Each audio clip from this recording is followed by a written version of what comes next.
പുതിയൊരു നോട്ടിഫിക്കേഷൻ വന്ന കാര്യം എല്ലാവരും അറിഞ്ഞു കാണുമല്ലോ. Junior scientific officer, health department. നല്ല സാലറിയുള്ള പോസ്റ്റാണ്, വേക്കൻസി അത്യാവശ്യമുണ്ട്. എല്ലാവരും പ്രൊഫൈൽ ചെക്ക് ചെയ്തിട്ട് കേരള PSC പ്രൊഫൈൽ ചെക്ക് ചെയ്തിട്ട് അപ്ലൈ ചെയ്യുക. സൈപ്രോ ജൂനിയർ സയൻറ്റിഫിക് ഓഫീസറിൻ്റെ ക്ലാസ്സുകൾ തുടങ്ങിയിട്ടുണ്ട്. ജോയിൻ ചെയ്യാൻ താല്പര്യമുള്ളവർക്ക് 9048900045 വിളിച്ച് ആപ്പ് ഡൗൺലോഡ് ചെയ്യുക. അതായത് സൈപ്രോ ആപ്പ് നിങ്ങൾക്ക് പ്ലേ സ്റ്റോറിൽ നിന്ന് ഡൗൺലോഡ് ചെയ്യാം. എന്നിട്ട് എങ്ങനെയാണ് ജോയിൻ ചെയ്യണമെന്ന് വേണമെങ്കിൽ വിളിച്ചു ചോദിക്കാം. ഓക്കെ. അതുപോലെ തന്നെ നമ്മൾ ഇപ്പോൾ റീസെൻ്റായിട്ട് വന്നിട്ടുള്ള കേരള പൊല്യൂഷൻ കൺട്രോൾ ബോർഡ്, ഇപ്പോൾ നമ്മുടെ റീസെൻ്റായിട്ട് കേരള PSCയിൽ കുറേ പേര് ജോലിക്ക് കയറിയത് നമ്മുടെ ജൂനിയർ സയൻറ്റിഫിക് അസിസ്റ്റൻറ്റ്, അതുപോലെ അസിസ്റ്റൻറ്റ് സയൻറ്റിസ്റ്റൊക്കെ. അപ്പോൾ ഇതിൻ്റെ പൊല്യൂഷൻ കൺട്രോൾ ബോർഡിൻ്റെ നോട്ടിഫിക്കേഷൻ വന്ന സമയത്ത് ഇതിൻ്റെ സിലബസ് എന്താണെന്ന് ആർക്കും ഒരു എത്തും പിടി ഉണ്ടായിരുന്നില്ല. ഓക്കെ. മിക്ക ഇൻസ്റ്റിറ്റ്യൂഷൻസും കുറേ കെമിസ്ട്രി ആയിരുന്നു പഠിപ്പിച്ചുകൊണ്ടിരുന്നത്. കുറച്ച് MSc ലെവലിലുള്ളതൊക്കെ പിള്ളേർ കഷ്ടപ്പെട്ടൊക്കെ പഠിച്ചുകൊണ്ടിരിക്കുകയായിരുന്നു. അത് കഴിഞ്ഞാണ് സൈപ്രോ ഒരു സിലബസ് ഇറക്കിയത്, what will be the syllabus. അത് നിങ്ങൾക്ക് യൂട്യൂബിൽ ചെക്ക് ചെയ്യാം. അതായത് നോട്ടിഫിക്കേഷൻ വന്ന ഉടനെ തന്നെ നമ്മളൊരു സിലബസ് ഇറക്കിയായിരുന്നു, what will be the syllabus. അത് തന്നെയായിരുന്നു നമ്മുടെ പൊല്യൂഷൻ കൺട്രോൾ ബോർഡിൻ്റെ സിലബസ്. ജൂനിയർ സയൻറ്റിഫിക് അസിസ്റ്റൻറ്റിനും അസിസ്റ്റൻറ്റ് സയൻറ്റിസ്റ്റിന് ഒരു 2-3 ലൈൻസ് കുറച്ച് എക്സ്ട്രാ വന്നിട്ടുണ്ടായിരുന്നു. അത് മാത്രമേ ഉണ്ടായിരുന്നുള്ളൂ. JSAയും അസിസ്റ്റൻറ്റ് സയൻറ്റിസ്റ്റിൻ്റെയും syllabus difference almost similar syllabus തന്നെയായിരുന്നു. അപ്പോൾ അന്ന് നമ്മൾ ഇറക്കിയ ആ ഒരു സിലബസ് തന്നെയായിരുന്നു വന്നത്. ഓക്കെ. അപ്പോൾ നമ്മൾ ക്ലാസ് അന്ന് വെച്ചിരുന്നതെന്ന് വെച്ചാൽ അന്ന് 3 മന്ത് ക്ലാസ് ആയിരുന്നു. ഓക്കെ. ഇപ്പോൾ നിങ്ങൾക്ക് അവൈലബിൾ ആകുന്നത് 5+1 ക്ലാസ് ആണ് നമ്മുടെ, അതായത് 6 മന്ത് ക്ലാസ് ആണ് ജൂനിയർ സയൻറ്റിഫിക് ഓഫീസറിന് നിങ്ങൾക്ക് അവൈലബിൾ ആകുന്നത്. അപ്പോൾ നമ്മുടെ പൊല്യൂഷൻ കൺട്രോൾ ബോർഡിൻ്റെ 3 മന്ത് ക്ലാസ് ആയിരുന്നു. അപ്പോൾ 3 മന്ത് ക്ലാസ്സിൽ തന്നെ നിങ്ങൾക്ക് ഈ ഒരു ഫുൾ സിലബസ് അന്നത്തെ സ്റ്റുഡൻസിന് നമ്മൾ കംപ്ലീറ്റ് ചെയ്ത് കൊടുത്തു. അത് കഴിഞ്ഞ ശേഷം പിന്നെ എക്സാമിനേഷൻ്റെ ആ ഒരു ജസ്റ്റ് ഒരു മന്ത് ബിഫോർ ആയിരുന്നു ബാക്കി ക്ലാസ്സസ്. എക്സ്ട്രാ ഉണ്ടായിരുന്ന പോർഷൻസ് കുറച്ച് ഉണ്ടായിരുന്നുള്ളൂ. അതൊരു നമ്മളൊരു 15 ഡേയ്സിൻ്റെ ഉള്ളിൽ അതും അവർക്ക് കംപ്ലീറ്റ് ചെയ്ത് കൊടുത്തായിരുന്നു. അപ്പോൾ ആ രീതിയിലായിരിക്കും നമുക്കറിയാം സിലബസ് എന്തായിരിക്കും എന്നറിയാം. അപ്പോൾ മിക്കവരും ചെയ്യുന്നതെന്ന് പറഞ്ഞാൽ ഇപ്പോഴേ ജോയിൻ ചെയ്ത് വെക്കും പിള്ളേരെ. പക്ഷേ ലാസ്റ്റ് സിലബസ് വന്നു കഴിഞ്ഞ ശേഷമായിരിക്കും ശരിക്കുള്ള ക്ലാസ്സൊക്കെ തുടങ്ങുന്നത്, അതായത് ആ 2 മാസം മുമ്പ്. പക്ഷേ സൈപ്രോ അങ്ങനെയല്ല, നിങ്ങൾക്ക് ആദ്യം തന്നെ ക്ലാസ്സുകൾ ഉണ്ടാവും. ഓക്കെ. നമുക്ക് കൃത്യമായ ഒരു പ്ലാനിങ്ങിലൂടെ ഏത് എക്സാമിനേഷൻ ആണെങ്കിലും നിങ്ങൾക്ക് ഇപ്പം നമ്മളൊരു കുറേ നാളിരുന്ന് പഠിച്ചിട്ട് കാര്യമില്ല. നമുക്ക് ആ ഒരു ഫോക്കസ്ഡ് ആയിട്ട് നിങ്ങൾ പഠിച്ചു തീർക്കുക. ഓക്കെ. എക്സാമിനേഷൻ നമുക്കൊരു 6 മാസത്തിലാണെന്ന് പ്രതീക്ഷിക്കുക ആയിരിക്കും. ആ ഒരു ടൈം മതി നമുക്ക് പഠിക്കാനായിട്ട്. നിങ്ങൾക്കൊരു 4 to 5 മന്ത് മതി കറക്റ്റായിട്ട് പഠിച്ചു തീർക്കാനായിട്ട്. അത്രയേ ഉള്ളൂ. ഓക്കെ. നമുക്ക് MSc സിലബസ് ആയിരിക്കും, കുറച്ച് ഡീപ്പായിട്ടുള്ള സിലബസ് ആയിരിക്കും, കുറച്ചധികം പഠിക്കാനുണ്ട്. പക്ഷേ പറഞ്ഞു തരുന്ന രീതിയിൽ പഠിച്ചു പോയി കഴിഞ്ഞാൽ എങ്ങനെയാണ് ഷോർട്ട് നോട്ട്സ് പ്രിപ്പയർ ചെയ്യണത്, എങ്ങനെ പഠിക്കണം, എങ്ങനെ റിവൈസ് ചെയ്യണം, എങ്ങനെ റീകോൾ ചെയ്യണം, എങ്ങനെ ടെസ്റ്റ് സീരീസ് ചെയ്യണം. ഓക്കെ. നമ്മളൊരു കാര്യം പഠിച്ചു കഴിഞ്ഞാൽ അത് അപ്പം തന്നെ നമ്മൾ ലോക്ക് ചെയ്യണം. ഓക്കെ. അതിനാണ് നമ്മൾ ടെസ്റ്റ് സീരീസ് ചെയ്യണത്. ഒരു സബ്ജക്റ്റ് നമ്മൾ പഠിച്ചു കഴിഞ്ഞാൽ, അതായത് ഒരു ക്ലാസ് നമ്മൾ കണ്ടു കഴിഞ്ഞാൽ അതിൻ്റെ ടെസ്റ്റ് സീരീസ് പോയി ചെയ്തോളണം. അപ്പോഴാണ് നമ്മൾ അതിനെപ്പറ്റി കുറച്ച് ചിന്തിച്ചു കഴിഞ്ഞാൽ എന്താണ് നമ്മുടെ ബ്രെയിൻ വർക്ക് ചെയ്യുള്ളൂ, അല്ലേ?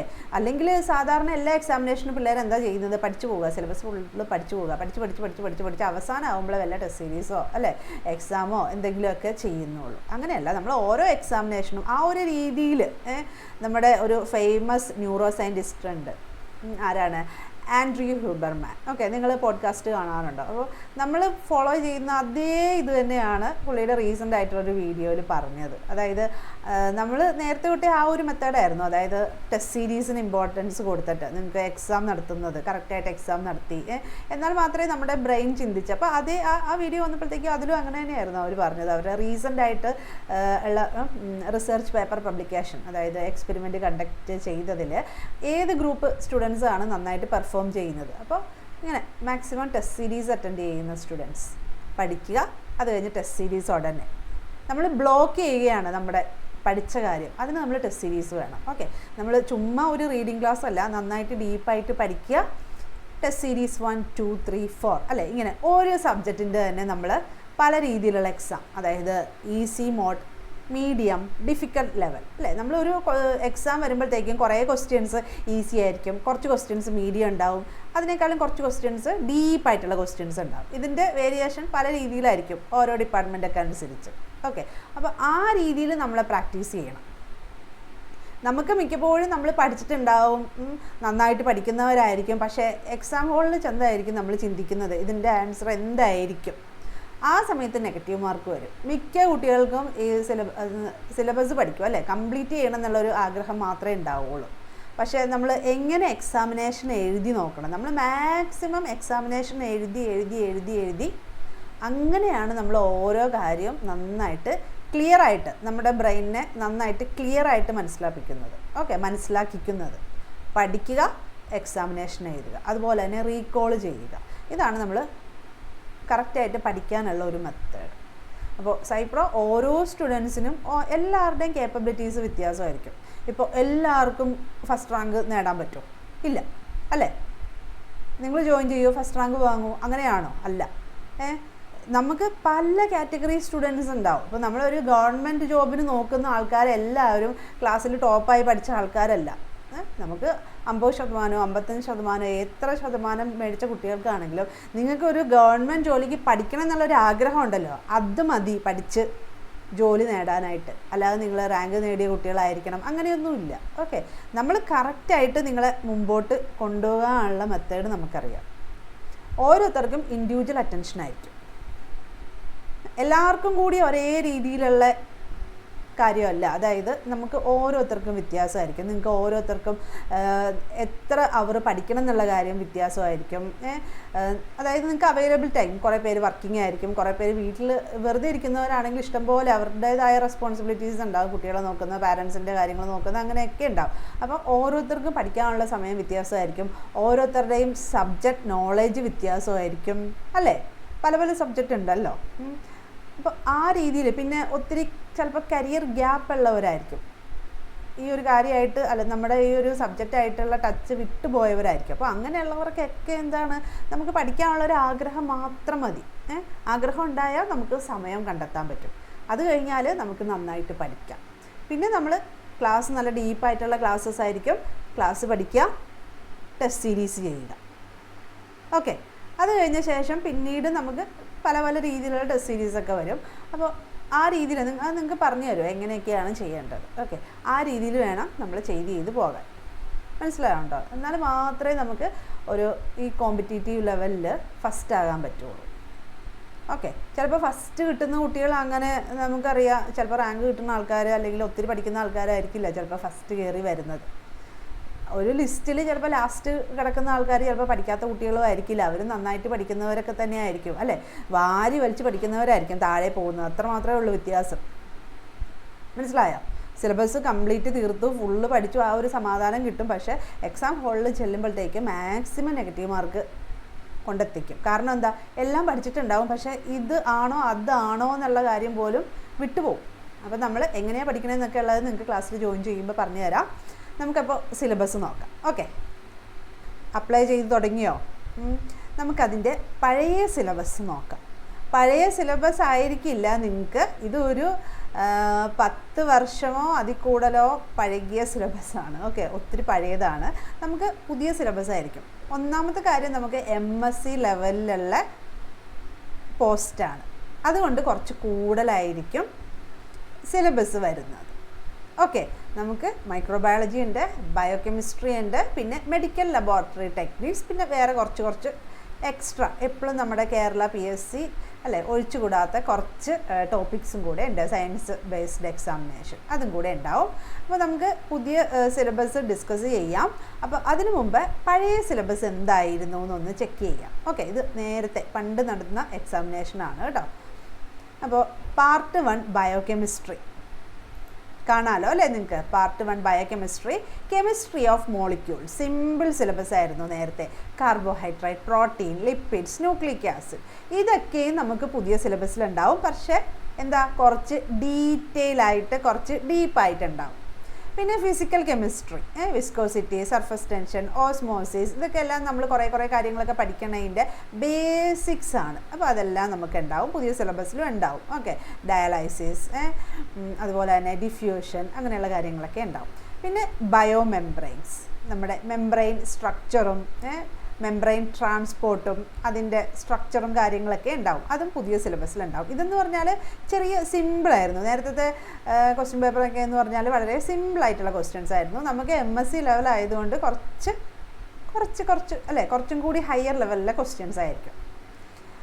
ഇനി അടുത്തത് ഇൻസ്ട്രുമെൻറ്റേഷൻ എന്താണ്? നമ്മുടെ സ്പെക്ട്രോഫോട്ടോമെട്രി, ഫ്ലൂറോമെട്രി, ഫ്ലെയിം ഫോട്ടോമെട്രി ഒക്കെ ആയിരുന്നു നേരത്തെ ഉണ്ടായിരുന്നത്. അറ്റോമിക് അബ്സോർപ്ഷൻ സ്പെക്ട്രോസ്കോപ്പി, ഇതൊക്കെ തന്നെ പുതിയ സിലബസിലും ഉണ്ടാവും, ഡീറ്റെയിൽ ആയിട്ട് തന്നെ ഉണ്ടാവും. NMR, flow cytometry, electron spin resonance, mass spectroscopy, X ray crystallography, centrifugation, lyophilisation, pH meter, sonicator, chromatography and electrophoresis, ഇതൊക്കെ PSCയുടെ എല്ലാ ഏത് സയൻസ് ബേസ്ഡ് എക്സാമിനേഷനും ഇൻസ്ട്രുമെൻറ്റേഷൻ എന്നുള്ളൊരു ഭാഗം എപ്പോഴും അല്ലേ മസ്റ്റാണ് PSCക്ക്, അതുണ്ടാവും. പിന്നെ അടുത്തത് digestion and absorption, carbohydrate, proteins, lipids, vitamins, minerals. നമുക്ക് ഹെൽത്ത് ഡിപ്പാർട്ട്മെൻറ്റ് ആയതുകൊണ്ട് കുറച്ച് ഫിസിയോളജിയൊക്കെ ഉണ്ടാവും. Okay, nutrition, caloric value of food, BMR, respiratory quotient, glycaemic index ഒക്കെ, പിന്നെ റെസ്പിറേഷൻ, ഇതെല്ലാം നമ്മുടെ പുതിയ സിലബസിലും ഉണ്ടാവും, പക്ഷേ നമുക്ക് ഡീറ്റെയിൽ ആയിട്ട് പഠിക്കണം. പിന്നെ respiration, exchange of gases, dissociation curve, അതായത് റൈറ്റ് ഹീറ്റാണോ നമ്മൾ ലെഫ്റ്റ് ഹീറ്റാണോ ഷിഫ്റ്റ് ചെയ്യണത്, അങ്ങനെയൊക്കെ കുറേ കാര്യങ്ങൾ നമുക്ക് റെസ്പിറേഷനിൽ പഠിക്കാനുണ്ട്. ക്ലോറൈഡ് ഷിഫ്റ്റ്, അങ്ങനെ നമുക്ക് ഡീറ്റെയിൽ ആയിട്ട് അത് പഠിക്കാം. പിന്നെ ഡീടോക്സിഫിക്കേഷൻ, നമ്മൾ ഓരോ ഡ്രഗൊക്കെ കഴിക്കുമ്പോഴത്തേക്കും അതിൻ്റെ കുറേ അതുപോലെ തന്നെ ടോക്സിക് ആയിട്ടുള്ള ഓരോരോ പൊളൂട്ടൻസ് ഒക്കെ ഉണ്ടല്ലോ, അതൊക്കെ എങ്ങനെയാണ് നമ്മുടെ ബോഡിയിൽ അത് എലിമിനേറ്റ് ചെയ്യുന്നത്. ഓക്കെ, അങ്ങനെയുള്ള കാര്യങ്ങളൊക്കെ നമുക്ക് പഠിക്കണം. കുറച്ച് ഫാർമക്കോളജി ഒക്കെ ആയിട്ട് റിലേറ്റ് ചെയ്തതാണ്. ഓക്കെ, അതും നമുക്ക് കുറച്ച് ഡീറ്റെയിൽ ആയിട്ട് പുതിയ സിലബസിൽ പഠിക്കാനുണ്ടാവും. ഇനി അടുത്തത് എന്താണ്? മെറ്റബോളിസം, നമ്മുടെ ബയോകെമിസ്ട്രിയാണ്, അത് നമുക്ക് ഉണ്ടാവും പുതിയ സിലബസിൽ. ഇതിലെല്ലാം എന്താ, ഒറ്റ സെൻറ്റൻസേ ഉള്ളൂ. പുതിയ സിലബസ് വരുമ്പോഴത്തേക്കും നമുക്ക് 1-2 പാരഗ്രാഫിലുണ്ടാവും. ഓക്കെ, അതായിരിക്കും വ്യത്യാസം കേട്ടോ. നമുക്ക് വൈറ്റമിൻസ്, മിനറൽസ് എല്ലാം നമുക്ക് ഡീപ്പായിട്ട് പഠിക്കണം.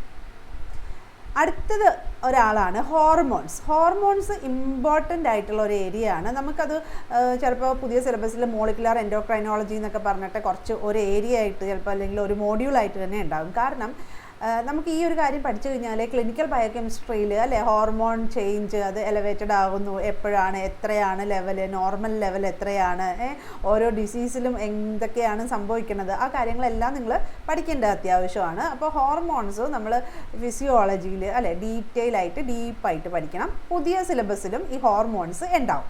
പിന്നെ ഇലക്ട്രോൺ ട്രാൻസ്പോർട്ട് ചെയിൻ, അത് നമ്മുടെ ബയോകെമിസ്ട്രിയിൽ അല്ലേ ഒഴിച്ചുകൂടാൻ ആകാത്ത ഒരു ഏരിയയാണ് ഇലക്ട്രോൺ ട്രാൻസ്പോർട്ട് ചെയിൻ, അത് പുതിയ സിലബസിലും ഉണ്ടാവും. പിന്നെ PSCക്ക് ഏറ്റവും ഇഷ്ടമുള്ളൊരു ഏരിയയാണ് എൻസൈംസ്. ഏത് സയൻസ് എക്സാമിനേഷനും എൻസൈംസ് ഉണ്ടാവും അല്ലേ. Classification, co enzymes, co factors, mechanism of enzyme action, ഇതിലെല്ലാം കൊടുത്തിട്ടുണ്ട്. പുതിയ സിലബസിലും ഉണ്ടാവും. എക്സാമിന് നമുക്ക് എന്തെങ്കിലും ഒരു പ്രോബ്ലം ഒക്കെ തന്നെ ആ ഒരു രീതിയിലുള്ള ക്വസ്റ്റ്യൻ തന്നെ എൻസൈംസ് എന്ന് വരും.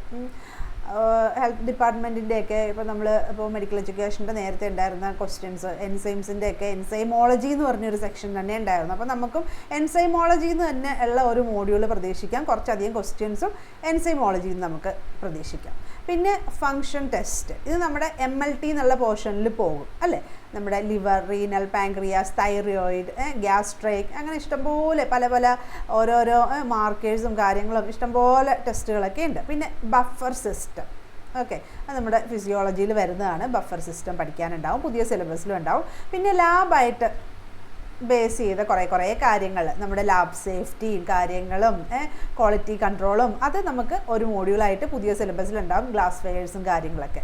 പിന്നെ നമ്മൾ ലാബിൽ വർക്ക് ചെയ്യുമ്പോഴത്തേക്കും അല്ലെങ്കിൽ നമ്മൾ അതിനെ മോണിറ്റർ ചെയ്യണ ആളുകളായിരിക്കും അല്ലേ. നമ്മൾ ഒരു മാനേജ്മെൻറ്റ് പോലെയുള്ള കാര്യങ്ങളൊക്കെ ആണെങ്കിൽ നമുക്ക് എല്ലാ കാര്യങ്ങളും അറിയണമല്ലോ. അതിന് ഏറ്റവും ബേസിക്കായിട്ട് സിലബസിൽ ഇല്ലെങ്കിൽ കൂടി നമ്മൾ എപ്പോഴും പഠിക്കേണ്ടതാണ് നമ്മുടെ നോർമാലിറ്റി, മോളാരിറ്റി അല്ലേ, അതുപോലെ തന്നെയുള്ള കാര്യങ്ങളൊക്കെ, കാൽക്കുലേഷനും കാര്യങ്ങളൊക്കെ. അപ്പോൾ ആ രീതിയിൽ നമുക്ക് പ്രോബ്ലംസ് പുതിയതിലും വരാനുള്ള സാധ്യതയുണ്ട്. നമ്മുടെ ലാബിൽ നമുക്ക് ഏറ്റവും ബേസിക് ആയിട്ടുള്ള ഒരു കാര്യമാണ് നമ്മുടെ മൊളാരിറ്റി, അതുപോലെ തന്നെ നോർമാലിറ്റി ഒക്കെ ഉള്ളത് കേട്ടോ. അതൊക്കെ പഠിക്കണം. മൊളാലിറ്റി, ഓസ്മോളാരിറ്റി, എല്ലാം നമ്മൾ പഠിക്കണം. പിന്നെ വരുന്നതാണ് ക്വാളിറ്റി കൺട്രോൾ. ക്വാളിറ്റി കൺട്രോളും ഒത്തിരി ഇമ്പോർട്ടൻ്റ് ആയിട്ടുള്ള ഒരു ഏരിയയാണ്. അതും ഒരു മോഡ്യൂളായിട്ട് തന്നെ ഉണ്ടാവും. ഓക്കെ, നമ്മുടെ ഇഷ്ടംപോലെ ഉണ്ട് ക്വാളിറ്റി കൺട്രോൾ എന്ന് പറയുന്നത്. നമ്മുടെ GMP ഒക്കെ ഉണ്ടല്ലോ, അതെല്ലാം നമുക്ക് പഠിക്കണം. പിന്നെ ഓട്ടോമേഷൻ, ഓരോ ഇൻസ്ട്രുമെൻറ്റിൻ്റെ കാര്യങ്ങൾ അതൊക്കെ ഉണ്ടാവും. പിന്നെ ഇമ്മ്യൂണോളജി ഇത്ര ഉണ്ടാവില്ല അല്ലേ, ഇത്ര ഉണ്ടാവില്ല എന്നല്ല, ഇതിൻ്റെ ഇരട്ടിയായിരിക്കും, അല്ലെങ്കിൽ ഇതിൻ്റെ ഒരു കുറച്ചധികം കുറേ ഉണ്ടാവും നമുക്ക് പഠിക്കാനായിട്ട്. കാരണം നമുക്ക് മൈക്രോബയോളജി ഒരു സിലബസ് ഉണ്ട്, അപ്പോൾ ഇമ്മ്യൂണോളജി നമുക്കൊരു മോഡ്യൂളായിട്ട് തന്നെ ഉണ്ടാവും, ഇഷ്ടം പോലെ ഉണ്ടാവും. നേരത്തെ സിലബസിൽ എന്താ antigen, antibody, monoclonal, polyclonal, immunoglobulin, structure, complement system, hyper sensitivity reaction, MHC, cytokines, cell mediated and humoral immunity, auto immunity, അങ്ങനെയുള്ള കാര്യങ്ങളൊക്കെ ആയിരുന്നു. Vaccines, immunisation. പുതിയ സിലബസിൽ നമുക്ക് ഫുള്ളും അല്ലേ, അപ്പോൾ നമ്മൾ ക്യൂബിന്ന് പഠിക്കുന്ന എന്തൊക്കെ പഠിക്കണം ആ രീതിയിൽ തന്നെ ഇമ്മ്യൂണോളജി നമുക്ക് ഫുള്ള് പഠിച്ചെടുക്കാനുണ്ടാവും കേട്ടോ. ഇനി അടുത്തത് ഇമ്മ്യൂണോളജിക്കൽ ടെക്നിക്സ് നമുക്ക് എലൈസ, റിയ, ഫ്ലോ സൈറ്റോമെട്രി നമ്മൾ ഇൻസ്ട്രുമെൻറ്റേഷനിൽ പറഞ്ഞു, ഇതൊക്കെ തന്നെയാണ്. അതായത് ഇമ്മ്യൂണോ ഇലക്ട്രോഫോറസിസിൻ്റെ തന്നെ ഒരു ഭാഗമാണ്. ചിലപ്പോൾ ഇതിൽ നിന്ന് പ്രോബ്ലവും വരാൻ സാധ്യതയുണ്ട്. കോംപ്ലിമെൻറ്റ് ഫിക്സേഷൻ, ഒത്തിരി പ്രിസിപ്പിറ്റേഷൻ റിയാക്ഷൻസ്, ഇമ്മ്യൂണോ ഫ്ലോറസെൻസ്, അങ്ങനെ ഇഷ്ടംപോലെ നമുക്ക് പഠിക്കാനുണ്ട്. മൈക്രോസ്കോപ്പി, അങ്ങനെയുള്ളത് ഒക്കെ എന്താ ഇമ്മ്യൂണോളജിക്കൽ ടെക്നിക്സ് ആയിട്ട് തന്നെ നമ്മൾ പഠിക്കണം. പിന്നെ ഇവിടെ പുതിയൊരാളുണ്ട്, എന്താണ് മോളിക്കുലാർ ബയോളജി അല്ലേ. അപ്പോൾ നിങ്ങൾ ഓർക്ക് നമുക്ക് ബയോടെക്നോളജിക്കാർക്ക് അപ്ലൈ ചെയ്യാൻ പാടില്ല, പക്ഷേ എന്താ മോളിക്കുലർ ബയോളജിയൊക്കെ സിലബസിലുണ്ട്. Cell cycle, DNA replication, DNA repair, transcription, genetic code, post transcriptional processing. അപ്പോൾ 2012 കൂടി എന്താ ഒരു മോളിക്കുലർ ബയോളജിയൊക്കെ ഉൾപ്പെടുത്തിയിട്ടുണ്ട്. അപ്പോൾ നമുക്ക് ഇനി പുതിയ സിലബസ് വരുമ്പോഴത്തേക്കും ഇതൊക്കെ കുറച്ച് ഡീപ്പായിട്ട് നമുക്ക് പഠിക്കേണ്ടി വരും. ഓക്കെ, അതായത് നമ്മുടെ റെപ്ലിക്കേഷൻ, ട്രാൻസ്ക്രിപ്ഷൻ, ട്രാൻസ്ലേഷൻ, ജീൻ എക്സ്പ്രഷൻ്റെ അതായത് regulation, operon, chromosomes, gene amplification, recombination, enhancers, mutation, അങ്ങനെ മോളിക്കുലർ ബയോളജിയിലെ കുറേ ഏരിയ ഇവിടെ ഒരു ചെറുത് കൊടുത്തിട്ടുണ്ട് അല്ലേ, നമുക്കത് കുറച്ച് വലുതായിട്ട് വരും. പിന്നെ റീകോമ്പിനൻ്റ് DNA ടെക്നോളജി ഉണ്ടായിരുന്നു പഠിക്കാനായിട്ട് അല്ലേ. Restriction endonuclease, DNA ligase, vector എല്ലാം തന്നെ ചെറിയ രീതിയിൽ എഴുതിയിട്ടുണ്ട്. നമുക്ക് പുതിയ സിലബസ് വരുമ്പോഴത്തേക്കും കുറച്ചും കൂടി ഉണ്ടാവും. നമുക്കത് പ്രിപ്പയർ ചെയ്തിട്ട് നമുക്ക് അടുത്ത വീഡിയോ ആയിട്ട് നിങ്ങൾക്ക് എന്തായിരിക്കും നമുക്ക് പഠിക്കേണ്ടതെന്നുള്ള ഒരു സിലബസ് ഇടാം കേട്ടോ, ഉടനെ ഇടാം. ഇത് തന്നെ ഇതിൽ നിന്നൊന്നും നമുക്ക് വിടാനില്ല, പഴയ സിലബസിൽ നിന്ന് നമുക്കൊന്നും വിടാനില്ല. ഇതുവരെ നമ്മൾ പറഞ്ഞു വന്നതിൽ ബാക്കി നമുക്ക് നോക്കാം.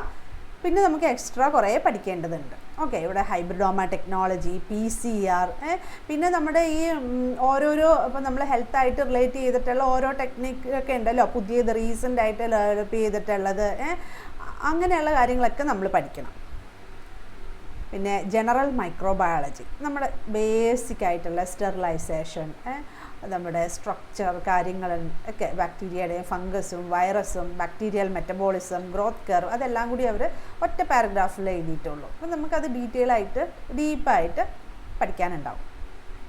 പിന്നെ അതുപോലെ തന്നെ നമ്മുടെ സിസ്റ്റമാറ്റിക് ആൻഡ് ഡയഗ്നോസ്റ്റിക് ബാക്ടീരിയോളജി, എന്തൊക്കെയാണ് മെഡിക്കലി ഇമ്പോർട്ടൻറ്റ് ബാക്ടീരിയ അല്ലേ. നമുക്ക് മെഡിക്കൽ മൈക്രോബയോളജി ഫുള്ളും തന്നെ പഠിക്കണം അല്ലേ. നമ്മുടെ ഹെൽത്ത് ഡിപ്പാർട്ട്മെൻറ്റ് ആയതുകൊണ്ട് ഡീറ്റെയിൽ ആയിട്ട് തന്നെ നമുക്ക് ഓരോരോ ഇൻഫെക്ഷൻസും കാര്യങ്ങളും, ബാക്ടീരിയ, പലതരം ബാക്ടീരിയ, വൈറസ്, ഫംഗസ്, പാരസൈറ്റ്സ് എല്ലാം നമുക്ക് ഡീപ്പായിട്ട് പഠിക്കണം. ഓക്കെ, അതോടെ നമുക്ക് അതിനെ കണ്ടുപിടിക്കാനുള്ള ടെസ്റ്റുകൾ നമുക്ക് പഠിക്കണം. അവരുടെ വാക്സിൻസും നമുക്ക് പഠിക്കാനുണ്ട്. എല്ലാം കുറേ ഉണ്ട് നമുക്ക് പഠിക്കാൻ. അതുപോലെ തന്നെ പാരസൈറ്റോളജി നമുക്ക് പഠിക്കാനുണ്ട്. ഓക്കെ, അതുപോലെ തന്നെ ഡയഗ്നോസ്റ്റിക് പാരസൈറ്റോളജി, അതും പുതിയ സിലബസിൽ ഇതൊക്കെ തന്നെ ഉണ്ടാവും. നമുക്ക് ഓരോന്നിൻ്റെ ലൈഫ് സൈക്കിളും കാര്യങ്ങളും എല്ലാം നന്നായിട്ട് തന്നെ പഠിക്കാനുണ്ടാവും. ഓക്കെ, പിന്നെ മൈക്കോളജി അല്ലേ, ഫംഗസിൻ്റെ കാര്യങ്ങൾ, പല ആളുകൾ അവരെ നമ്മൾ എങ്ങനെ അല്ലേ, അവരുടെ ക്ലാസിഫിക്കേഷനും കാര്യങ്ങളും, mode of transmission, structure, morphology, epidemiology, immunology, prophylaxis. Epidemiology എന്ന് പറയുമ്പോൾ എനിക്ക് ഭയങ്കര ഇഷ്ടമാണ് കേട്ടോ, കാരണം എൻ്റെ PhD സബ്ജക്റ്റ് ആയിരുന്നു molecular epidemiology. Laboratory methods for the diagnostics of fungal infection, various techniques used for the identification of culture media ഉണ്ടല്ലോ, നമ്മുടെ fungal culture media in mycology, stains in mycology, serological test for mycotic infections, അങ്ങനെ കുറേ അത് നമുക്ക് പുതിയ സിലബസിലും നമുക്ക് ഡീപ്പായിട്ട് തന്നെ ഉണ്ടാവും. നമുക്കത് ഡിസ്കസ് ചെയ്യാം അടുത്ത ദിവസം. പിന്നെ പല ഫംഗസ് അസോസിയേറ്റഡ് ഡിസീസ് ഉണ്ടല്ലോ, അവരെന്തൊക്കെ അസുഖങ്ങളാണ് വരുത്തുന്നത്, അതെല്ലാം നമുക്ക് പഠിക്കണം.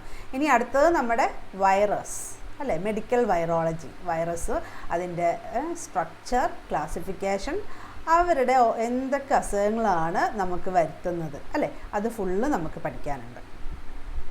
മെഡിക്കൽ മൈക്രോബയോളജി അല്ലേ, nosocomial infection, epidemiological aspect of control of infections and diseases, typing methods in bacteriology, surgical trauma related infections, പിന്നെ ബയോഫിലിം പ്രിവെൻഷൻ. ബയോഫിലിംസ് ഏറ്റവും പ്രശ്നമായിട്ടുള്ള ഒരു ഏരിയ ആണ് അല്ലേ, അതിൻ്റെ പ്രിവെൻഷൻ എങ്ങനെയാണ്, അതിൻ്റെ ഡിറ്റക്ഷൻ കാര്യങ്ങൾ അല്ലേ, അങ്ങനെയുള്ള കാര്യങ്ങളെല്ലാം പഠിക്കണം. അതുപോലെ തന്നെ emerging infectious diseases, public health, microbiology.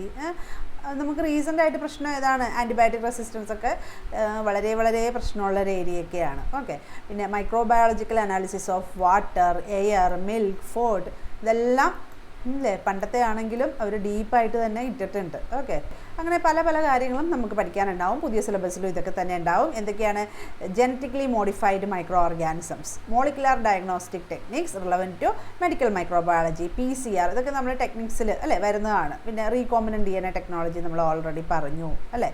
പിന്നെ നമ്മുടെ management and organisation of microbiology laboratory, quality in clinical microbiology laboratory, അങ്ങനെയുള്ള കാര്യങ്ങളൊക്കെ പഠിക്കാനുണ്ട്. ഇതൊക്കെ നമുക്ക് പുതിയ സിലബസിലുണ്ടാവും. Care and management of laboratory animals, handling, feeding, നമ്മൾ ഓരോ എക്സ്പെരിമെൻറ്റ് ചെയ്യുമ്പോഴത്തേക്കും അല്ലേ, അങ്ങനെയുള്ള കാര്യങ്ങളൊക്കെ, അതിൻ്റെ എത്തിക്സ് കാര്യങ്ങളൊക്കെ നമുക്ക് പഠിക്കാനുണ്ടാവും.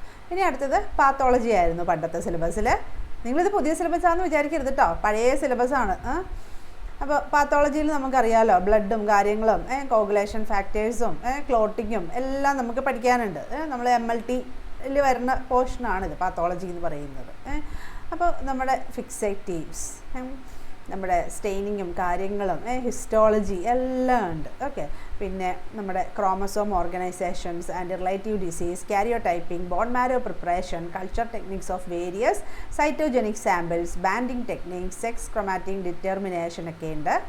പിന്നെ അതുപോലെ തന്നെ കുറച്ച് നമ്മുടെ എങ്ങനെയൊക്കെയാണ് ഓരോ നമ്മൾ ഹിസ്റ്റോളജി അല്ലേ, cytology of female genital tract, respiratory tract, cytology of body fluid, cytocentrifuge, അങ്ങനെ സൈറ്റോളജി റിലേറ്റഡ് ആയിട്ടുള്ള കുറേ ഉണ്ട്.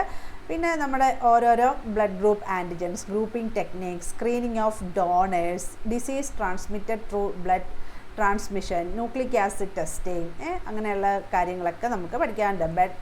Blood transfusion reactions and it management ഒക്കെ പഠിക്കാനുണ്ട്. പിന്നെ haemolytic disease of new born, ഇതൊക്കെ പണ്ടത്തെ സിലബസ് നമുക്ക് പുതിയതിലും ഉണ്ടാവും. ഓക്കെ, പിന്നെ HLA ടൈപ്പിംഗ്. ഓക്കെ, അതായത് നമ്മുടെ ഇമ്മ്യൂണോളജിയിൽ വരുന്നത് തന്നെയാണ് അല്ലേ, MHC antigen and its importance in transplantation. പിന്നെ molecular diagnostic techniques in the diagnosis of haematological disorders. പിന്നെ ഫിഷ് അല്ലേ, പിന്നെ ടെക്നിക്സ് ആണ് അല്ലേ, ഫ്ലോറസെൻറ്റ്, പിന്നെ flow cytometry, immuno phenotyping, auto immune disorders നേരത്തെ പറഞ്ഞിട്ടുണ്ടായിരുന്നു അല്ലേ, tumour markers, quality control and quality assurance in haematology, cytology, histopathology, clinical pathology laboratory and blood bank. പിന്നെ ഓരോ നമ്മൾ അല്ലേ urine analysis, stool, semen, sputum, body fluid, CFS അല്ലേ, അങ്ങനെ ഓരോരോ കാര്യങ്ങൾ എല്ലാം ഉണ്ട്. പിന്നെ ഈ പാർട്ട് നമുക്കില്ല കേട്ടോ, അത് നിങ്ങളെ ഞാൻ കാണിക്കുന്നേ ഇല്ല, ഇല്ലെങ്കിൽ പിന്നെ നിങ്ങൾ പിന്നെ അത് ഉണ്ടോ എന്ന് സംശയമാകും. അതായത് നമുക്ക് ജനറൽ നോളേജ് എന്നുള്ള കാര്യം ഇല്ല. ഓക്കെ, ഇത് പണ്ടത്തെ സിലബസാണ്. പണ്ടത്തെ സിലബസ് തന്നെ നിങ്ങൾ നോക്കിയേ അല്ലേ, പണ്ടത്തെ സിലബസ് തന്നെ നല്ല ഡീപ്പായിട്ടുള്ള സിലബസ് ആയിരുന്നു. അതായത് നമുക്ക് 2012, 2014 എന്നുള്ളത്. അപ്പം നോർത്ത് നോക്കിയേ, 10 വർഷം കഴിഞ്ഞ് വരുന്ന സിലബസ് കുറച്ച് ഡീപ്പായിട്ട് ഡീറ്റെയിൽ ആയിട്ടുള്ള സിലബസ് ആയിരിക്കും. കുറച്ചധികം പുതിയ ടോപ്പിക്സ് ഒക്കെ ഉണ്ടാവും. ഇപ്പോൾ മൈക്രോബയോളജി, ബയോകെമിസ്ട്രി, MLT അല്ലേ, പിന്നെ കുറച്ച് എക്സ്ട്രാ ടോപ്പിക്സും കൂടെ ഉണ്ടാവും നമ്മുടെ ജൂനിയർ സയൻറ്റിഫിക് ഓഫീസറിൻ്റെ. അപ്പോൾ പുതിയ സിലബസ് എന്തായിരിക്കുമെന്ന് നമുക്ക് അടുത്ത വീഡിയോയിൽ ഡിസ്കസ് ചെയ്യാം. ഓക്കെ, സൈപ്രോ ക്ലാസ്സുകൾ സ്റ്റാർട്ട് ചെയ്തിട്ടുണ്ട്. ജോയിൻ ചെയ്യാൻ താല്പര്യമുള്ളവർക്ക് 9048900045 വിളിച്ച് ജോയിൻ ചെയ്യാം. Okay, thank you. എല്ലാവരും നന്നായിട്ട് പഠിക്കുക കേട്ടോ. കാരണം എപ്പോഴും നിങ്ങൾക്ക് ഓപ്പർച്യൂണിറ്റീസ് കിട്ടിക്കോളണമെന്നില്ല. അപ്പോൾ നിങ്ങൾക്ക് മൈക്രോബയോളജിക്ക് ഇഷ്ടം പോലെ വരുന്നുണ്ട്, ബയോകെമിസ്ട്രിക്കാർക്ക് ബയോകെമിസ്ട്രിൻ്റെ വന്നിട്ടുണ്ട് അല്ലേ, നിങ്ങൾ എഴുതുന്നുണ്ടാവും, മെഡിക്കൽ എഡ്യൂക്കേഷൻ്റെ ഇപ്പോൾ ഇതും വന്നിട്ടുണ്ട്. ഇനി നമുക്ക് അടുത്തത് എപ്പോൾ വരും അങ്ങനെയുള്ള ഒന്നും ഉറപ്പില്ല.